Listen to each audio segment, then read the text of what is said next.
Hey y'all, welcome back to the channel, and if you're new here, thanks so much for joining. My name is Misty, and today I am bringing you another episode of our Crybaby Whims. If you want to become part of the Raven family, don't forget to hit that subscribe button and then the notification bell so that it reminds you when new things go live on the channel. Without further ado, let's go ahead and just jump in and get started. So we are picking right up where we left off, and as we know, Elias has moved out in the last episode, and Cassiopeia is on her own with the 4 children. So the dynamic has drastically changed in this household, and we are going to see how she fares. So let's get started. So we are definitely off to a bad start here. We have poor little Landon who's crying and she is tending to him. But Davis is in a really bad way. And that is because Davis does not want Landon at all. And so we have Karina here just trying to comfort little Davis. But Davis, as we know, is not a happy camper. And if we remember from the last episode, Karina wasn't really happy about Landon either. So we had...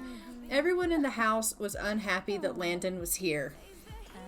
So the only ones really that were accepting of Landon in the family was Cassiopeia herself and little Tevin. Tevin doesn't really care one way or the other. He's pretty laid back. Kind of like his mom, I guess, in that sense. Of course, she loves Landon because Landon's hers. But Davis is really struggling with the fact that Elias is gone. And the dynamic of his dad being out of the house is really, he's having a hard time with it. And as you can see, he's taken that out on his mom, and he is giving her attitude. A lot of attitude. And she's like, I'm not going to have it, sir. You need a bath. I understand that you are in a bad mood and that you don't understand what's going on, but you're not going to talk to me like that. Now let's go on and let's take ourselves downstairs and get you washed up. So she's going to take him down, and we're just going to give this stinky little boy a bath. And look at him look at her like, Mama, I don't know what's going on. Where's Daddy? She's like, I understand that you don't know what's going on, son. I get that it's confusing. And, you know, try to be in their shoes. They probably have no idea what's going on. To be a little guy like him and to have your dad there one day and then for your dad to be gone, I'm sure that is a very difficult position to be in. It wouldn't make a whole lot of sense.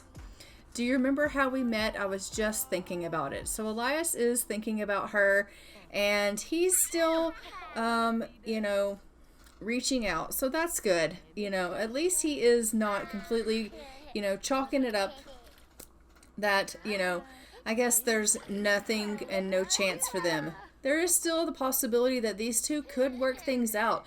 This is not a permanent break. This is just a temporary separation. So there is the possibility that they could work things out and end up back together. This is not a permanent break. So do understand that. She just needs a little bit of time to cool down because of what he has done and what he has said. In the meantime, though, we need to get Davis up to bed because he has clearly having himself a little bit of a meltdown. And she's like, come on. And oh, lo and behold, Greg's calling. And what does Greg have to say? What are you saying? Miss me yet? Want to come over and relax with me? We can watch your favorite shows. So Cassiopeia is going to cancel and be like, no, I don't think so. Here's the deal with Cassiopeia. As much as she loves Greg, she's also coming to find in the midst of all of these separations that's going on, she's coming to find out that Greg kind of only has anything to do with her when it benefits Greg. So she's learning a lot about not only herself, but she's learning a lot about Elias and Greg too. She's learning that, Elias is overall a good human being. And that, yes, he has his faults and he has his flaws, but Elias really is a good man. And she did hurt him, and she understands that she did hurt him. She understands that what she did was wrong, and she can't change that. And yes, she, even to an extent, understands that, why he can't accept Landon. Her problem is that Landon is a part of her as much as Landon is a part of Greg. And if he can't accept Landon being a part of her, then he can't love her either. And that is her qualm with Elias, is look, I understand that you're hurt by what happened, but Landon is part of me. And if you love me, then you have to be able to love my kid. So that is her issue with Elias. But she's learning about Greg, that Greg only has time for her when it benefits Greg. And I think that is kind of opening her eyes to a side of Greg that maybe as a young teen girl who had fallen in love with him, and even as a adult who had thought she'd fallen back in love with him and was seeing through rose-colored glasses, she wasn't really seeing that. She was just seeing the passion and getting caught up. But now that she's kind of taken a step back and all of this drama has unfolded, I think she's seeing Greg for who Greg really is. And she's like, I don't think that is really the relationship I want to be in. So even though she cares for him and she has a child with him, I think she's understanding that maybe that's not the relationship she wants to be in either. So she is kind of letting that relationship fall by the wayside as well.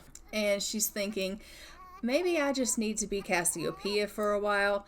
And I don't need to even worry about these men. I just need to worry about my children. And so that's currently what Cassiopeia is doing. She's just trying to make it through taking care of these crying babies. Because as we can see, Landon is keeping her very busy crying. It's 1 o'clock in the morning and he's up screaming his bloody head off. And so she's up taking care of him. But that's where Cassiopeia's head is at currently when it comes to Greg and Elias. And the dynamic in this house has really, really changed. I mean, she's completely outnumbered, but she's like, I have to do this because I don't have a choice, It doesn't help that she's completely paranoid. But she's doing the best that she can with what she's been given. She's like, I've got to make this work, and if Elias and I get back together, then Elias and I get back together, and if we don't, then we don't. But I'm seeing Greg for who Greg really is, and it's not a side of him that I like so much, and I don't think that's a person that I want to be with, nor do I want to raise my children with a person and them learn a behavior of, oh, well, I'm only going to be around when it benefits me. That's not something that she wants to instill in her children. So she is really, where Greg is concerned, if he wants to have something to do with Landon, she would be okay with that, and she understands that it's his kid. But as far as her and Greg having anything to do with each other in a romantic capacity, she's kind of washing her hands of that. They don't have any romance or any friendship. Their bar has completely gone into the red because of Elias and him telling them they need to break it off. And so she's just going to let that stay that way. So she is just going ahead and fixing some food for the children. It is really, really early, but she's getting some things cooked up here because she knows that when they wake, they're all going to be hungry. And today is Tevin's birthday, so he's going to be aging up into a child. And so she has purchased him a birthday cake, and we're just going to throw some candles on. Karina is up this morning. It's about 2:30, and as usual, Landon is up and crying, so Karina's just going to go ahead and go in here and help Mom and give Landon a bit of a bottle here. So we love that Karina is helpful in the sense that even though she doesn't necessarily want Landon, and she didn't want Landon, she is willing to help Mom with Landon. She's like, I helped with Landon this morning, and I don't really necessarily like the kid. He's kind of stinky, but I'm willing to help. I'm going to have some French toast now, though, because this is like a ball and breakfast. She's like, okay, Karina, thank you so much for being so helpful. I understand that this move with your dad leaving is extremely hard on you kids, and I just want you to know I'm really thankful for the help with the baby. She's like, you're welcome, Mom. And she's like, I just want you guys to know I love all of you so much, and we will get through this. We really will. Meanwhile, Tev is in here, and he is like, I'm gonna go in the pot. I'm a big boy. He's trying to get his potty skill up before he ages into a child. He's a late bloomer, that one. And she's just having to clean and take care of everything all by herself. So that dynamic of having that partner that helped with the kids, helped repair things, helped clean up, helped cook, helped feed, that dynamic is gone. She's having to do everything by herself. She's got to make sure they're bathed, fed, cleaned. Is everything repaired? Look how freaking cute he is. Oh my God. He's so adorable. And in this truck, we're going to have to get a screenshot of that. Oh my God. I don't actually think I've played with this yet, but look at this CC and him. Is this not the cutest thing you've ever seen in your life? Oh my God. He is so precious. Aww. Yes. We love to see this. Oh, and he's just driving the little food truck. Listen to the little animation sounds. Oh my God, I love it. That is the most precious thing ever. So everybody is, just kind of running Cassiopeia ragged. And these children are very rambunctious, as you can see. Look at little Tevin. He is just like full of energy, and you can imagine with all of them kind of running around being chaotic and she's by herself, it can't be easy.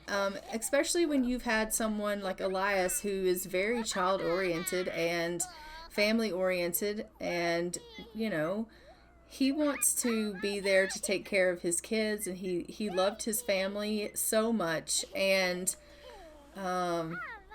he was so helpful and just on top of things. So to have him not around, yeah, she's having to do a lot more than she used to have to do, and it's, I'm sure, not easy on Cassiopeia, but she's not regretting necessarily the decision that she made, because she knows that she needed time to heal from the things that he said, and he needs time to heal from the things that she said, and so the split was necessary. They both said and did a lot of things that they need time apart to, think on and to heal from, and if they get back together, then yay, and if they don't, then they'll just co-parent separately, and hopefully they can be friends, is kind of her hope in all of this. But as of right now, she's just trying to kind of figure out some kind of schedule where they don't, the children that are outnumbering her don't kill her. And as of right now, she's like, okay, come on, Tevin, let's go downstairs. It's your birthday. Let's blow out these candles. And we're going to get you up and let you see yourself big boy. It's time for you to be a big boy and go to grade school. Happy birthday. So Tevin has aged up. We're just going to randomize, and he got adventurous. These Sims seek out new and unique experiences. He got kleptomaniac. These Sims don't mind borrowing things from others with a simple swipe. And mean. These Sims become happy when being mean or mischievous to other Sims and become confident after winning a fight. Go ahead and give him motor and give him the little explorer. And then we are going to go ahead and jump into Cass and give him his child makeover. So let's go ahead and do that so that we can just, get that out of the way here. So this is Tevin before his makeover. So let's just get all this broken CC here. Well, it's not broken, but let's get all this random CC off of him and just take a look at what he kind of looks like without any kind of things done to him. So this is what he kind of looks like pre-makeover. And he is going to be cute, I think. So let's go ahead and I will show you what it looks like after. Okay, so this is Tevin after his CC makeover, and I think he turned out super adorable. I see a lot of Cassiopeia in him, and I think he turned out really, really cute. This is his everyday outfit, and I did try to make him kind of, have that look where they, they've got money, so they can afford the nice outfits. That was his formal, this is his athletic, and this is his sleepwear. This is his party wear. I love his party outfit. And his swimwear, his hot weather, and his cold weather. And let's go ahead and jump back into the game.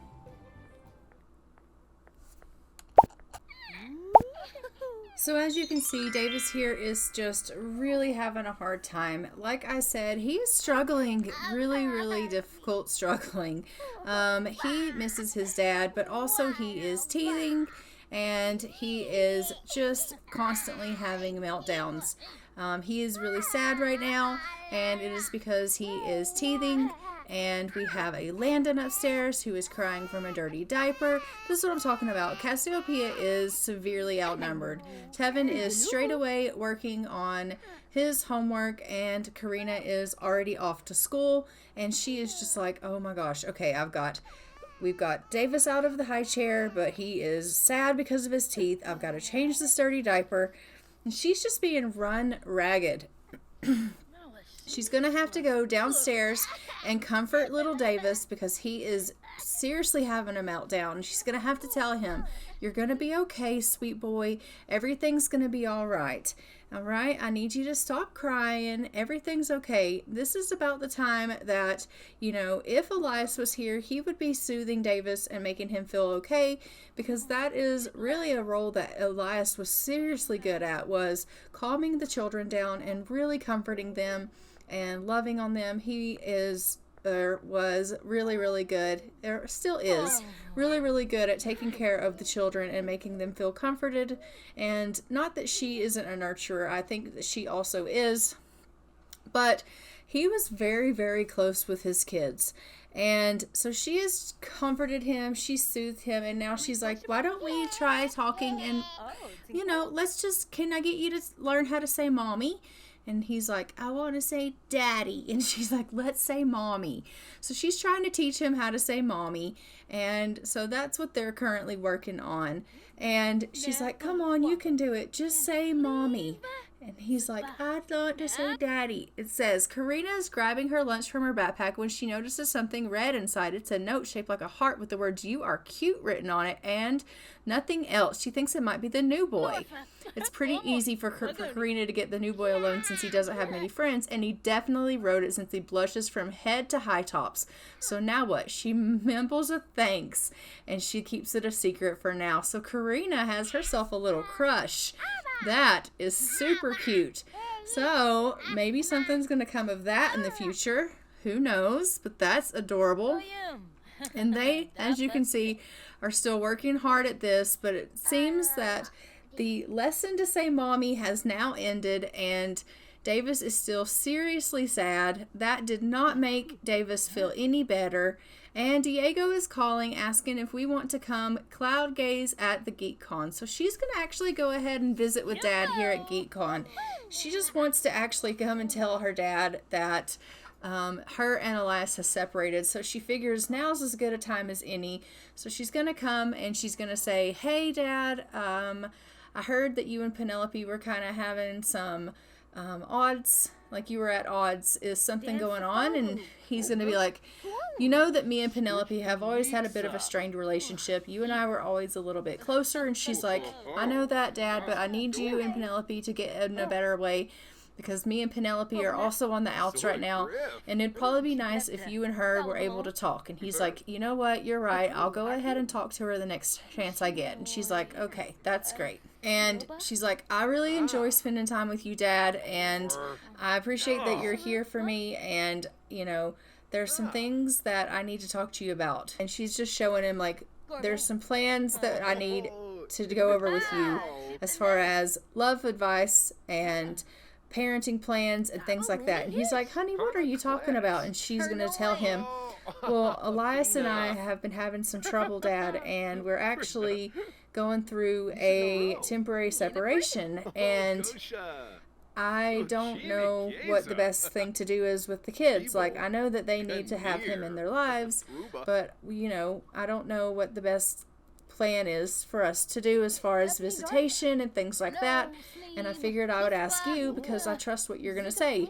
Well, perhaps you'll get back together still if this is something you want. Don't give up. That's what he has to say to her. And so I think that she'll be like, okay, well, I appreciate you and your advice. I always, trusted your advice, Dad, and I really appreciate you listening to me. And so she's going to go ahead and she's going to run off to the washroom. But at the same time, she's probably thinking, like, this isn't all on her, right? Like, it's not just her decision on her to make if it's, and now Mom's calling. I want to see you this week. Can you make time for me? So Dad instantly found out the news that they were separated and instantly called Claire and was like, you're never going to believe what Cassiopeia has done now. And now Claire wants to see her daughter. So we're probably going to be getting a visit from Claire at some point because she just found out that her daughter and Elias have separated, and now she's like, oh, well, I have to find out what's going on with that. So I'm just going to have her go ahead and get in this observatory and, observe the sky, because that's something that she has to do while she's here at GeekCon. But Cassiopeia is thinking to herself, like, while she appreciates her dad's advice and what he has to say about her, really fighting for this relationship if it's something that she wants. That was really loud. She's also thinking to herself, like, this relationship has more than just one person in it, and she can't make that decision all of her own accord. Like, she can't make this relationship stay together if Elias doesn't want it either. Do you know what I mean? Like, it takes two people.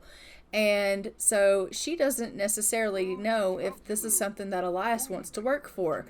I mean, he has told her that he, in the beginning, wanted to try, and then he couldn't let it go, and then he wanted to try, and then he said, I'll never accept this kid. So he was very wish-washy back and forth, and she doesn't know where he stands. And I think that it does warrant a conversation, obviously, but she doesn't know if it's something that she even wants at this point. Does she love Elias? Yes, but is love enough? So she's confused as to what needs to be done, and she's not sure. But she's going to go ahead and head back home. They have done what they needed to do here at GeekCon, and really she only came here because she wanted to let her dad know what was going on with her and Elias. So she's back home, and all of the children are home from school, and poor little Landon is up here crying again. So Cassiopeia is just going to come up here, and she is going to change this diaper, give a bottle feed, take care of Landon, because Landon's screaming his bloody head off as usual. This is not a shock to us people. This is a very crying baby. I don't know. I don't seem to recall the others crying like this, but clearly they did. And now she's just taking care of some of her needs. We're going to check in on Karina. Karina is just going, it looks like, to go to bed because she is needing a nap. But really, Karina, I need you, honey, to take care of some of your homework. So first you're going to have to do that. She's like, well, dang it. I know, but we need you to do your studies. So we're going to get Karina doing some of her homework here while Davis is finally in a happy mood while he plays with some dolls in his big sis's room. So we love to see that. And we just have Tevin here who is getting a little bit of sleep, but I'm going to get him up so he can get himself something to eat. And where has he opted to eat but in his sister's room on her bed? So he's heading upstairs to go sit with her while she does her homework, and he's going to eat, and then I will have Cassiopeia come and make another meal just so that they have some things that they have available on hand, because let's be real, this house needs food on hand for when these children are hungry, because they are all hungry at different times. So we'll just have her cook something up so it will be ready for when everyone in the house gets hungry. And finally, Landon has fallen asleep. Thank goodness. Poor Tevin is so bored just sitting up here eating this meal, sitting with his sister while she does her homework, and he's like, can't you just entertain me a little bit? Why are you always doing your studies? And she's like, I have to do my studies. They're good for our brain. He's like, I already did my homework. I did it while you were at school, and now I don't have anything to do, and I'm bored. You should entertain me. And she's like, I can't entertain you because I had school today, and I have homework that I have to do. Isn't there anything else that you can do with your time? And he's like, no, I'm bored. I want you to play with me. And she's like, I can't play with you right now, Tevin. I have to do my schoolwork. So she made some tomato soup and grilled cheese, and that looks freaking delicious. So there's that. I would love to have some of that. And Davis here is outside. I don't know why he was outside, but here's the pattern that I'm noticing with this poor little baby, okay? Davis is kind of having to take care of himself. Typically, Elias would have picked him up and given him something in his high chair to eat. But Davis is just having to toddle around this house and help himself. Everyone's sort of forgotten about him, and he's having to take care of himself. So when I tell you that this dynamic in this house has changed, it really has. These children are sort of fending for themselves. Yes, she's giving them meals, but they're really fending for themselves. And that's proof right there, because Davis just had to grab his own bowl of soup. And he's eating on the floor. And she's taking care of Landon now. We're going to get her up here. She's going to change this dirty diaper. Tevin's gone off to bed. Karina's gone off to bed. She's changing Landon, and then she's heading off to bed. Landon will head off to bed. And poor little Davis has been forgotten. Once again. He's just here all by himself. Everyone in the house is in bed. And he's all by his lonesome. Left to his own devices. And everyone just forgot about him. And look at how sad he is. And he's just heartbroken. He's dirty. No one gave him a bath. He's got a green cloud coming off of him. He was in the makeup, so he's been playing. But look how sad this child is because he's been forgotten and he's having to go to bed. Smelly. It's so sad and so pitiful that he's so forgotten with his dad gone. So, this house, without Elias in it,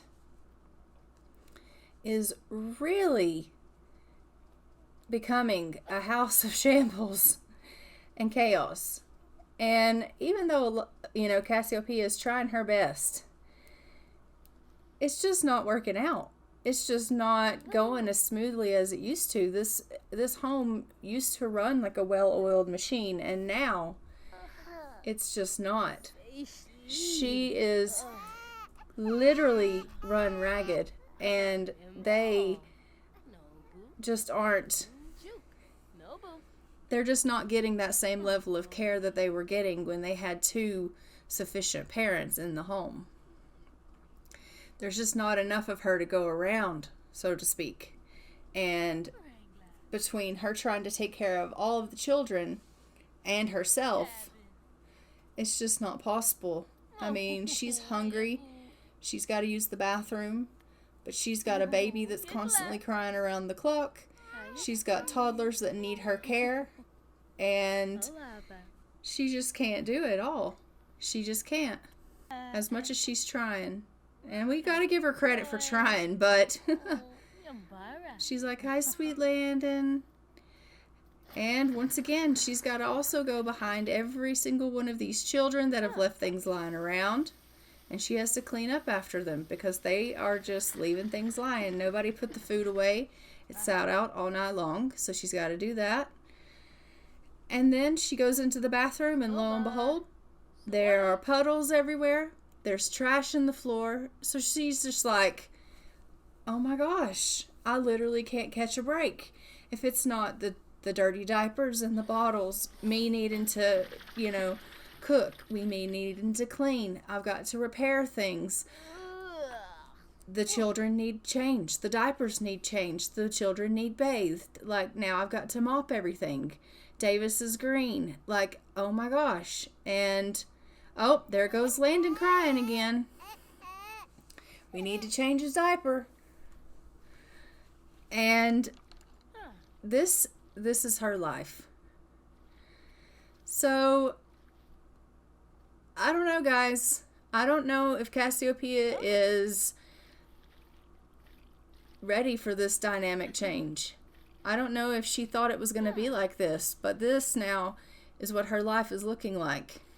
And she is thinking about Elias, and she is thinking to herself, I should give him a call.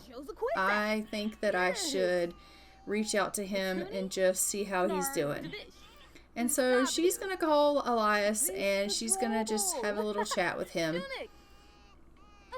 and see how he's doing, just because, you know, with everything going on, she's missing him a little bit. I mean, she is, just to be honest with you. She's realizing how much of a help he really was.